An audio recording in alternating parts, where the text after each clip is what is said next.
ഒരു ആശുപത്രിയിൽ കിടക്കുന്ന രണ്ടാളുകളുണ്ട്. ഒരാളിങ്ങനെ തളർന്ന് കിടക്കുന്ന ഒരാളാണ്. കഴുത്തൊന്ന് ചലിപ്പിക്കാൻ പോലും കഴിയില്ല. വല്ലാത്ത വേദന വരും. അങ്ങനെ വേദന വരുന്ന സമയത്ത് അദ്ദേഹം വല്ലാതെ കരയും. വല്ലാതെ കരയുന്ന സമയത്ത് തൊട്ടപ്പുറത്ത് കിടക്കുന്ന ഒരാളുണ്ട്.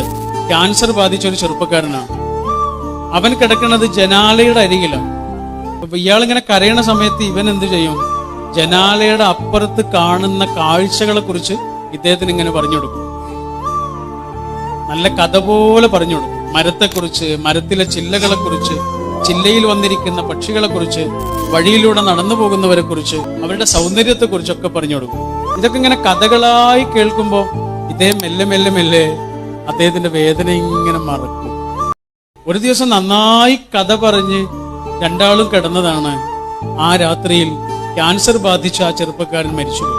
വേദന കൊണ്ട് കരഞ്ഞതിലേറെ സങ്കടത്തിൽ ഇദ്ദേഹം അന്ന് കരഞ്ഞു. പിറ്റേ ദിവസം വന്ന നഴ്സിനോട് ഇദ്ദേഹം പറഞ്ഞു, എന്റെ ചങ്ങാതി എന്തായാലും മരിച്ചു. എന്റെ ചങ്ങാതി കിടന്ന ആ ജനാലയുടെ അരികിലേക്ക് എന്നെ ഒന്ന് നീക്കി കിടത്തുമെന്ന് ചോദിച്ചു. നഴ്സ് ഇദ്ദേഹത്തെ അങ്ങോട്ട് നീക്കി കിടന്നു. ചികിത്സക്കൊടുവിൽ ഇദ്ദേഹത്തിന് മെല്ലെ കഴുത്തൊക്കെ അനക്കാൻ ഇങ്ങനെ പറ്റുന്നുണ്ട്. കഴുത്തനക്കാൻ പറ്റിയ ആദ്യത്തെ നിമിഷം തന്നെ അദ്ദേഹം ജനാലയുടെ പുറത്തേക്ക് നോക്കി. ഇത്രയും കാലം ചങ്ങാതി പറഞ്ഞു കൊടുത്ത ഒരുപാട് കഥകളുണ്ടല്ലോ, ആ കഥകളുടെ കൂടാരം കാണാൻ വേണ്ടിയിട്ട് അദ്ദേഹം ജനാലയുടെ പുറത്തേക്ക് നോക്കിയപ്പോഴേ ഇവിടെ ഒന്നും ഉണ്ടായിരുന്നില്ല. ഒരു മതില് മാത്രമേ. അപ്പൊ നഴ്സിനോട് അദ്ദേഹം ചോദിച്ചു, ഈ മതിൽ എന്നാ വന്നത്? നഴ്സ് പറഞ്ഞു, ആ മതില് ആശുപത്രി കയറ്റി അന്ന് തന്നെ ഉണ്ട് മതിൽ. അപ്പൊ എന്റെ ചങ്ങാതി എനിക്ക് പറഞ്ഞു തന്ന കഥകളോ? ജനാലയുടെ അപ്പുറത്ത് ഒരുപാട് കാര്യങ്ങൾ കണ്ട കഥകളായിട്ട് എനിക്ക് പറഞ്ഞു തരാറുണ്ടല്ലോ.